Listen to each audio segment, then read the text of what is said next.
hotels, businesses, golf courses. No, listen. Teams are going to start boycotting it. He's not going to be. Mark Cuban said it the best. Mark Cuban said it the best. He said, now he thought after Trump would lose the election, he would be broke in 7 years. And this is a rationality that he said. And you think about it. He said that his brand is ruined, right? So the fans, let's just call them fans or customers. The customers that he gained, they can't afford his brand. They can't afford to go to his golf courses. They can't afford to go to Trump plazas, none of these places. You trade them out for the Knicks, and they can't afford it. So the people that he rubbed off and that will never do business, like June cut off the tie. I've had a Trump tie that I bought because I always associated his name with premium. But I would never buy anything Trump ever again in life. So the people who could actually afford his stuff is not going to fool with him. The people who can't afford him is this new customer base, and they can't spend money with him anyway. And they've already said it. They asked him on 60 Minutes about his brand, and he's like, it's not that big of a deal. We don't keep up with it because he's already losing bookings. Just this week in New York, Trump Plaza, because, most of those buildings he don't own. He just sells his name. Yeah. They took the Trump Plaza off the building because the residents said, we don't want, he don't own the building. Why is Trump Plaza on our building? We don't want to pay rent here and have his name on it. So they took the letters off his building. And he's going to start seeing more of that. Yeah. Most definitely. And that's, honestly, that'll hurt him more than anything. And this coming straight from the Shark Tank. Yeah. The Shark Tank knows money. It's his ego. Yeah. I question whether or not, I'll put it this way. I'll ask y'all a hypothetical question. Let's just say I gave y'all, or y'all inherited between $1 and $30 million to start your life. How would you think your life would be today? It'd be great.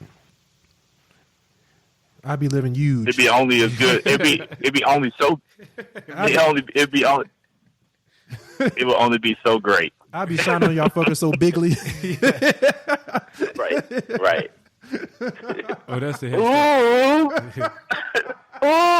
Haters on my body shit. Come on. Wait, they broke, but they hate though. They broke, but they hate. No. Hey. And two, I'm gonna go throw this out. I hate his son-in-law too. Hey, but you know what Trump's saying though. You know what Trump's saying? He's saying just like young man, MA. They hating, but they broke though. Yep. That's what he's saying though. That's what he's saying though. Hey, I hate his son-in-law too, by the way, because he's the epitome of white privilege. Like the more I read about him, that Jared Kushner cat that they said is just like instigating everything. Jared Kushner. Yep. So first of all, the son-in-law, right? Son-in-law. Yeah. Did you know this? His dad was a billionaire. The reason why he don't like Christie is because Christie prosecuted his dad for tax evasion and witness tampering and sentenced him to 2 years in prison. So he's exacting his revenge. And then two, this is what really, really pissed me off of everything. So he was a millionaire at 25. He inherited. He bought, his dad gave him one of the big buildings in New York, in Manhattan, and then he bought the New York Observer at 25. But he got into Harvard. He had poor grades and got into Harvard because his dad donated $2.5 million. That's the type shit I hate. More than anything. And they was questioning Barack Obama how he got into Harvard. Awkward moment of silence. See what I'm saying? It's like the epitome of privilege. And they won't admit that, but they scream some affirmative action. And this dude, dad donated $2.5 million and he got into Harvard but had poor grades. Dang. Question. I have a question. I'm going to ask you guys this. Are y'all tired of pointing out privilege to white people? Yes. Now? Extremely. Yeah, I mean, you can't. I mean, it's one of those things where you just can't. They're not going to. They're not going to understand it. Because I had a dude. So I had one dude who I would say we're pretty good. We're good friends. We played flag football together for years. We're in fantasy football leagues together, whatever. And he voted for Trump. And he of course. He sent me. He asked me about. He was asking me about why did I think, Trump won and stuff like that. And he was he kind of said something about minorities voting. And I was like, no, that's not it or whatnot and blah, blah, blah. And then I pretty much had to tell him, I was like, look, the fact that you can make a decision not based on race is privilege. Now listen, Johnny the Flint. fact that you can even make that decision, the fact that you can even sit there and say, oh, you know what, like, he can fix the economy, which is going to benefit my paycheck, or, factors 1, 2, 3, 4 before you even get to the race. Yep. I mean, like, it's so, it's crazy, like how. Hold on, I got breaking news. For real, I wish we had the music. I have a protest opportunity. I need you guys' advice live on air. The USC School of Music just sent me this text message. Willis Ham, would you be willing to perform the national anthem on trombone for the Carolina women's basketball game on Sunday, December 4th? Yeah, you got to do that. Yeah. So what? Stay woke, Mike. Yeah. Literally. No, I'm saying say you. I'm talking about say what I'm talking about you, Lance. You know, you got to do that. It depends. I feel like it depends on what his protest is. Like, I mean, the thing is, we're not the type of brothers to just randomly jump on board or something just because we think it's the wave or something like that. Like, it actually has to mean something. So, I mean, support Don't Staley and her 100% black squad. Mm-hmm. Say that again. Okay, but what question? Okay, so Ham. Yeah. My question to you is, what does the national anthem mean to you? A bunch. Right. That's my whole point. That's what I was getting to. Yeah. Thank you, Lyle. What does the national anthem mean to you? What does it mean to you, but what does it mean to you, and what does it symbolize to you? A bunch of shady, smoky fuck shit that they taught us in school that they really had meanings hid behind, and just use it as a, I don't know. I just feel completely cheated and screwed over with that whole song and whole everything. You know what I'm saying? It's almost like if I was feeding Lance's Maurice barbecue, but changing the label on it for years. And then after you got used to eating it every Wednesday, I'd be like, surprise, mother effer, this has been Maurice's. And you love this shit. And you can't do nothing about it. That's how I feel about the national anthem. Now, I'm going to ask this. Is the reason for protest greater than the potential outcome of you doing it? Like actually performing the anthem? Nope. Like, what would you get from performing the anthem? Man, nothing. Man, fuck that. I get an opportunity to crack that damn high note because I've been playing at church all Sunday, and then get on YouTube on World Star. Dang, man. Yeah, nah, I wouldn't do that. I forget that. I wouldn't do it. Yeah. It said. What about? Oh, okay. So, hey, on that, and I wouldn't ask y'all. I just would have played that. Right. Yeah. Okay. I thought $200. So on that, I'd have been like, yeah. If it said $200, I'd have been like, yeah. Don't ask the squad. So to that, Ham. Yeah. So did y'all heard about what happened with 7th Streeter, right? And the 76ers and the anthem. Okay. So if you were her and they asked you, they said, okay, you could come back and sing it whenever, would you do it? No. What, first of all, okay, so she was gonna perform the national anthem at a Sixers game, but she had on like a Black Lives Matter T-shirt. Yeah, it was like a jersey. I want to say it was like a Black Lives Matter jersey or something. It was something that pretty much stated that she supported Black Lives Matter. And Philadelphia 76ers. Yeah, the Philadelphia 76ers official was like, you can't sing it while you're wearing that. And she said, well, I'm not going on. And they were like, well, they wouldn't let her go on wearing it, so she wouldn't go on. And then, of course, it caught wind in the public, and then everybody in the public got onto the Sixers, and then the Sixers walked it back and was like, okay, we'll invite her back to perform. No, because that's... But if they invite you back, would you go back after that? No, because that's that bullshit. I think we were talking about that earlier. That's that non-apology apology. The only reason you're saying that now is because it became a big headline, and you caught a lot of blowback from it, or pushback from it. So no, fuck you. I'm not coming back there. I'm not going to do that. Do you blame the Philadelphia 76ers for telling her that? Do I blame them? Yeah. Are you mad at them for telling her that? Yes. Why? Yeah. Because they didn't. Wait. What part?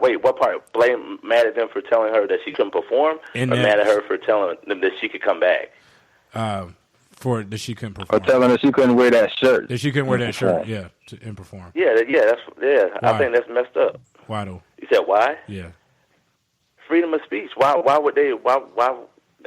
If anyone who's why did they feel the need to censor her? Because I don't know if they're censoring her or if they're saying we're not taking a position as an organization. Do you know what the shirt said? What did it say? We matter. Oh, well then that's different. I thought it said black. No, it was Black Lives Matter. It was on the black jersey. We matter. It said we matter. We could be in black anybody. and white. It said Okay, we yeah, matter. We could be women. They were scary. No, that's We scary. could be gays. It could be anybody. So let me play my game. Let me change it. What if it said Black Lives Matter? Would you be mad at the 76ers? No, I can understand because I even have some reservations after being educated on the Black Lives Matter movement. Yeah. With their whole, Right. the two gay girls and all their agenda against men and whatever. We're not getting into that, but it's not as Which is clear cut probably- as it's supposed to be. I'm just thinking from a corporate standpoint. It's not my. No, but which is probably why. That's probably why she wore the shirt that said "We Matter," Matter. not Black Lives Matter. Yeah. What So that is was I'm even saying? more mainstream. So yeah, I think that's jacked up that they didn't let her do it. Creek. What if it said Black Lives though? If it said Black Lives, and because I can't fully, because I don't fully endorse that. Just knowing Just like everything we said, that it yeah. stands for, what I personally know that stands for. So to What if you echo did, what Ham though? said, yeah, I would understand it if they said no to that. But what if you did? What if you personally believed in it? Then would you be mad at them? I mean, it's hard for me to answer that. I 'cause wouldn't be don't believe in mad. it.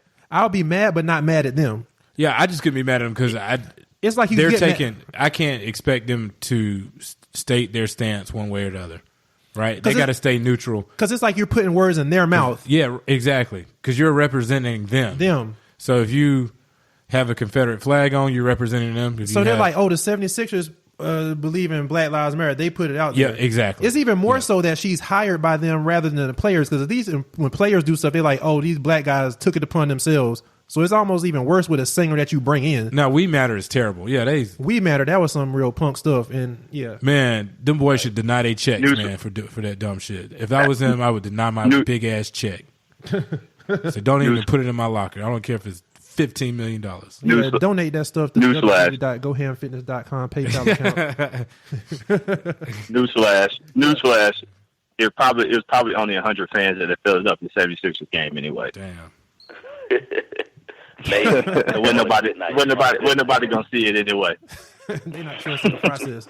I got a question for Rote. Yeah, what's that? What you got popping on your website? 'Cause for those of you who don't know, please and make sure we got it right. It's randyroper.com, right? Yeah, randyroper.com. It's just a website. Hold up, bro. Me to be able to- Before you get it, Okay. bro, bring back the heat, man. What was that page you had back when you used to post all the music? writersblockmedia.com Yeah. or .net. Oh my god, I need it back, man. That shit was the best. Oh my god. But go ahead, my bad. Yeah, that was kind of crazy, man. Like I had a website, writersblockmedia.net, and I had a fan base. I just was updating people on a new music or the new artists, and people really gravitated toward the site, man. I kind of built a fan base and a following off of that. But I got to the point where just got tired of doing it. I guess getting older and stuff like that. And when I brought back randyroper.com, I came back as randyroper.com. I just wanted to be able to tell my story and to tell the story of the people around me. So, like I did a story of my wife, and we talked about racism from her perspective, her being biracial and stuff that she had to deal with. And I got a bunch of stuff coming out too, man. I talked with my cousin, Cedric Williams, who's a strength and conditioning coach at the University of South Carolina. Got an article for him to tell his story. Got my man Sam King. I tell his story. I'm gonna tell the Firing Squad podcast story, man. So just being able to put people on the platform and put out this story that usually don't get to tell a story and put them in that type of position. And so that's what randyroper.com is about.